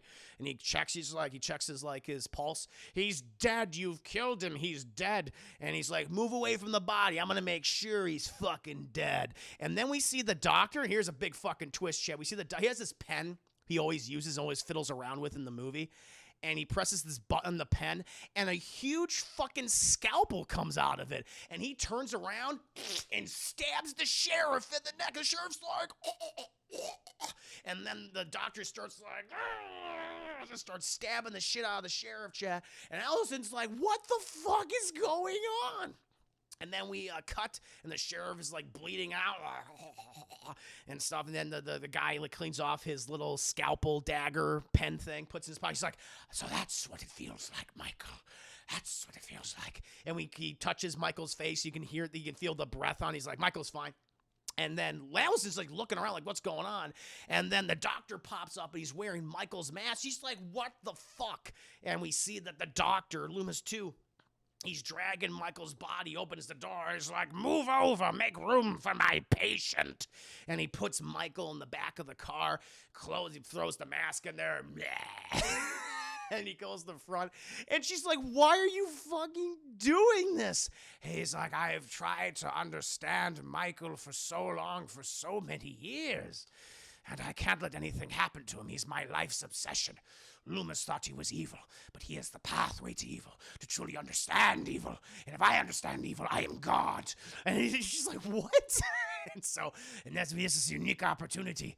This new opportunity presented itself to reunite Michael with his prey, or perhaps the predator. I believe Michael and Laurie Strode, their relationship, it is very important. They strive to survive, and if one or the other does not exist, and the other does not, he just goes fucking off.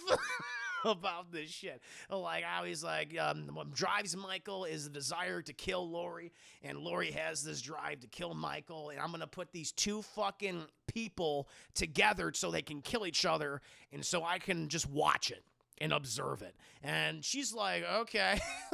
And so they keep driving. They keep driving for a while.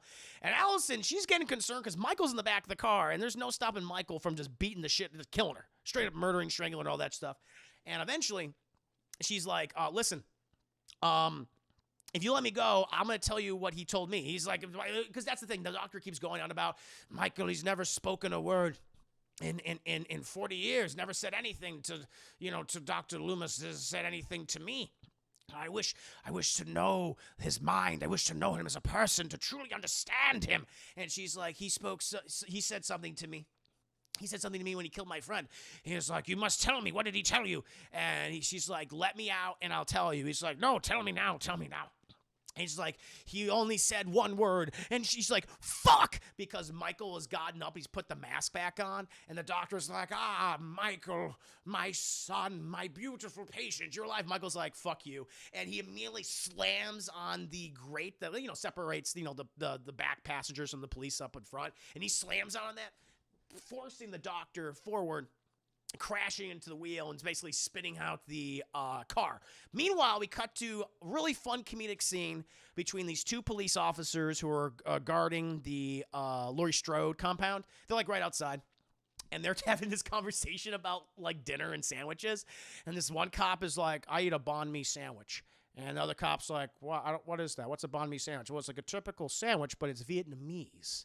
It has Vietnamese ingredients and the things that are native of Southeast Asia. He's like, I don't want to eat that. That sounds gross. And he's like, I know you're a PB&J kind of guy. I know you love your peanut butter jelly. So I have had specially prepared for you banh mi peanut butter and jelly sandwich. He's like, I'm not going to eat that. I'm not going to eat that. He's like, what are you going to eat tonight? What are you going to eat tonight? He's like, I made my own lunch. And it's like this sad fucking lunch where it's like this really shitty looking brownie with nuts on it. And it's like, there's a brownie and there's pudding. It's a pudding pop. And he goes, are you 5? It's such a great scene. I love it.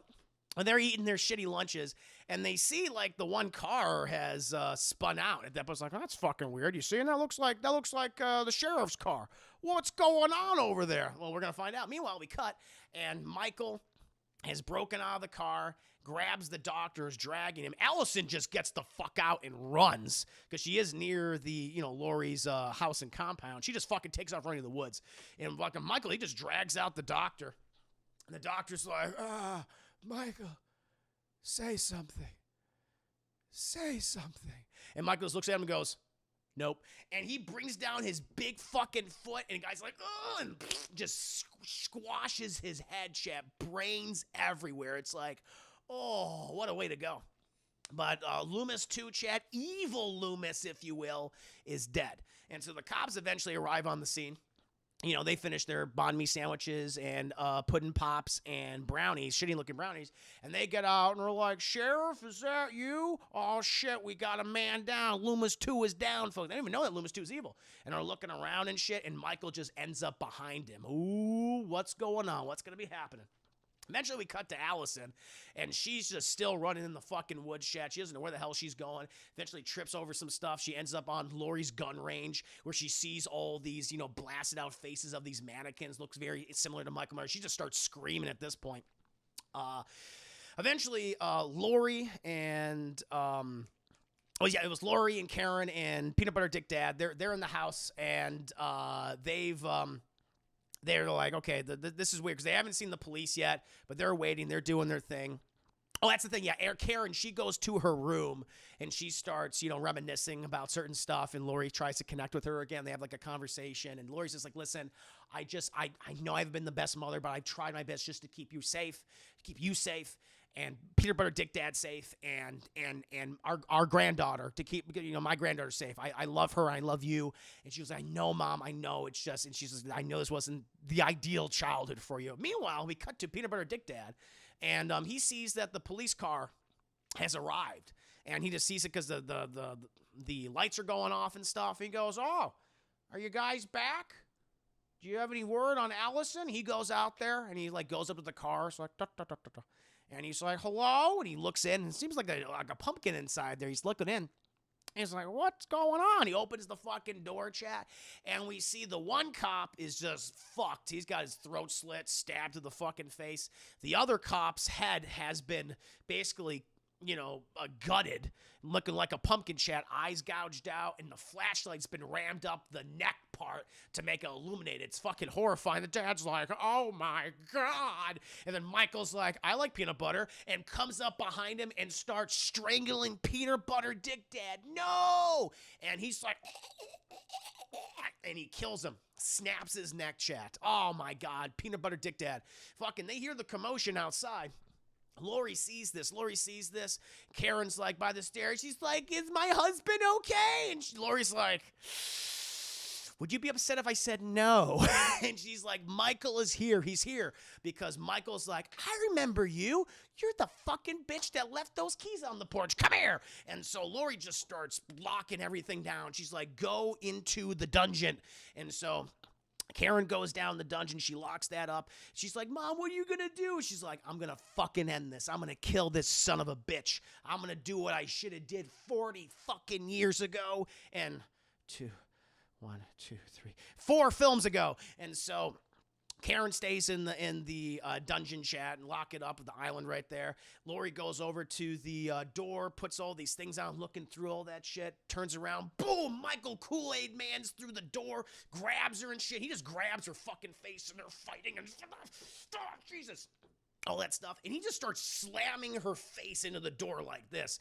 And Laurie, she manages to like turn around a little bit, is trying to grab the shotgun, but Michael's like batting the shotgun out of the way, like, nope.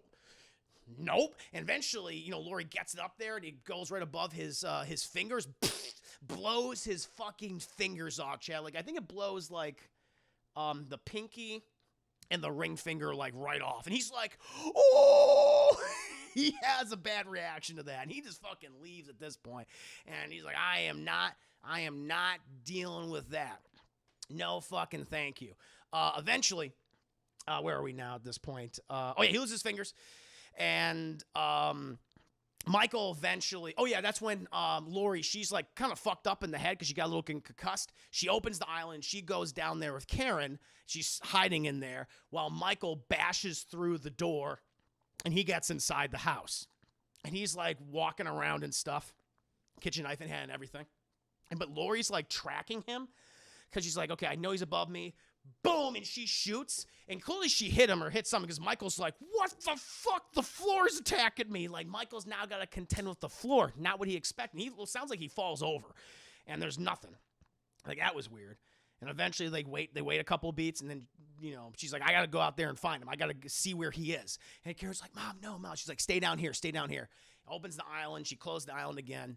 And then when she just searches her home channel, we really see what a death trap this place is, because she goes from room to room, checks it, hits a button like right near the door, puts down this like metal sheet, like these metal bars, and so you can't go into that room and you can't escape, which is very smart. So if Michael's like, I'm just gonna go in this room now, he doesn't have that option at this point. So she's eliminating certain things, basically going down the line, and it's like, okay, I've eliminated this option, he must be in this side of the house. Very ingenious fucking thinking. And so she goes to checks the bottom floor, this first floor, he is not there. Goes up to the second floor, checks the bedrooms and stuff, locks it down, until she finally goes to her room, which is also her mannequin room. She sees that there's a blood trail because when she shot Michael in the hand, he's clearly bleeding profusely from it. And she follows him into her bedroom, looks around and stuff, sees that there's a blood trail leading over to her closet. She goes over there, opens it up, and there's Peanut Butter Dick Dad, chat. So if you thought Peanut Butter Dick Dad was alive, he's not. He's fucking dead, looking like, oh, and she's like, oh God, Peanut Butter Dick. And then she opens the other part of the closet, and nothing there. But she's just like looking, and it's all mannequins, all really fucking dark. So it's like he can easily like be behind one of these things. She checks some of the mannequins, and he fucking pops up behind a mannequin like, come here. And they start fighting and shit. And he knocks the gun away, and she takes out this combat knife from her boot, and she starts stabbing him and stuff, and he fucking grabs, and he's like, nope, and stabs her in the gut. She's like, oh, but they're still wrestling and stuff, and she like bites his hand, she's doing what I think any of us would do in a situation like this. We would use anything at our disposal, chat. Like, if I was being attacked by Michael Myers, I would hurt him, even if he kills me. I'm going to make sure I'm going to hurt him. It's going to be a hard kill for him, chat. So she's biting, she's kicking, she's scratching and stuff. She's trying to grab anything that she can. I mean, I would be pissing and shitting on him too. I'd be like, yeah, how about this? Just go into town, chat. I would empty every orifice to just be on Michael, just to be like, I'm going to make this a living. You're not going to want to kill anyone again. When someone pisses and shits on you, you're not going to want to deal with that, chat. I would have went the full 10 fucking yards, baby. But they go to town, and eventually he's like, you got to get the fuck off of me, because he just freaks, because he's getting frustrated. He just throws her off the second story, and she lands on the ground, chat. He's like looking down at her like, yes. And then we hear, I think Allison has gotten to the house. She's in there. She's like, Mom, Grandma, Dad, are you here? And then Michael, he turns around to like look because he hears the voice, but then he looks over the railing, and and fucking Laurie's gone. He's like, huh. So that's what that feels like. She pulled the me. She pulled the Michael Myers. She just got up and left. He's like, whoa, holy shit. It's like, I didn't expect that. I did not expect that. Eventually, Karen, she goes downstairs. Or excuse me, Karen, she's like, I'm over here, Allison. She opens up the island. Allison goes down the stairs. She embraces her mom. And she's like, fucking Dr. Loomis, too, was evil. He's evil, Loomis. And, you know, the fucking cop died and the sheriff died, and it's not great. And she's like, it's okay. We're just going to stay down here. But they hear, like, Michael moving around upstairs. And we see Karen, she sees her gun on which Laurie kept with her initials scrawled on where she was like 8. And she grabs the gun. She's like, I'm going to defend you. I'm going to protect you. Okay, this is what we're going to do. Okay, you stand behind me. You stand behind me. I love you.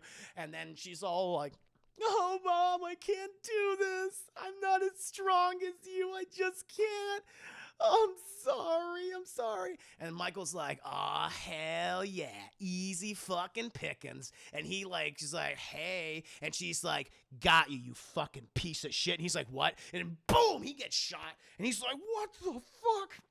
And then Laurie, from out of the darkness, chat, like a ghost, like a specter, says, Happy Halloween, Michael. And she pushes she like grabs like a knife. She stabs him. He's like, oh! And he turns around and like starts like backhanding her and shit. And she like goes in her kitchen. She grabs a frying pan and just starts beating him with it. And he's like, okay, I'm done. And he just falls down the stairs into the dungeon, chat. Then you have Laurie like, get up, come, let's go. So Allison goes up first, and Karen's going. Michael's like, fuck, you will. And he grabs Karen's leg and starts like pulling her down at this point. And, Karen's like, just leave me to die. And, Laurie's like, go, Allison, save yourself. Allison's like, no. And she uses the knife that Michael was using to stab stuff.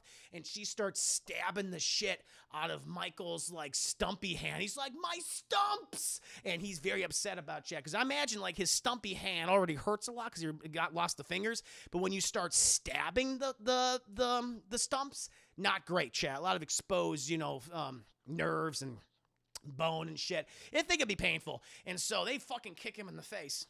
And then Laurie activates like a button, and these giant spiky bars come up on top of the dungeon staircase. And so Michael's like, what the fuck? He's trapped down there. And then all of a sudden, Laurie, she hits another button, and we see all these gas canisters start to go off, leaking all this gas inside the house. Every corner. And Karen turns to her daughter, Allison. I know you thought that this was a prison, was a house of horrors. It's not. It's a trap. It's a trap for him. That's what the house was designed for. It's not to hide in, not to seal ourselves away. It was to make sure that if he ever came for us, he would be stuck in here and he would die. And so they activate all this shit, and Laurie, she fucking takes a lighter and she's like, trick or treat, motherfucker. And she throws the lighter in there. Michael's like, oh, fucking shit. And Michael's just looking up at her like, you son of a bitch, you got me. And, you know, the whole thing starts burning. Everything starts burning down. She had him just looking up at her like, you son of a bitch. If only you didn't leave those keys in the porch. Eventually, Laurie and Karen and Allison, they exit the house. You know, fucking, you know, Laurie's like, my tummy's falling out. My tum-tum's falling out. And they wave down a driver at this point who they get in the back of his car and they drive away. And we cut back to the house that is burning. Michael's not there. He's seemingly gone, Chad. Not where he was last standing. Where did he go? And you just hear the breathing. Just like in the original movie. And we cut to the three generations of Strode women, chat, in the back of the truck, but with Allison gripping the kitchen knife in her hand, chat. Now emotionally traumatized like her mother and like her grandmother before her. And that, my friends, is my scene by scene by scene breakdown to 2018's Halloween. Great movie. Let him burn. Let him burn. That's what she says. Let him burn. True. Burn him alive. Which is what Loomis wanted too. Let burn, immediately incinerate the body. Yeah, great movie, chat. It does what I think a sequel should do. One that, for a franchise that has had many bad entries. We're going to present you with characters that you're going to like. We're going to have a main character that was emotionally affected and traumatized by the events of the previous film or films. We're going to have humor.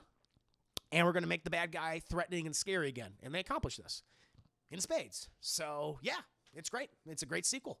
It's personally my favorite. Thank you, Stefan, for the 100 biddies. Thank you so much.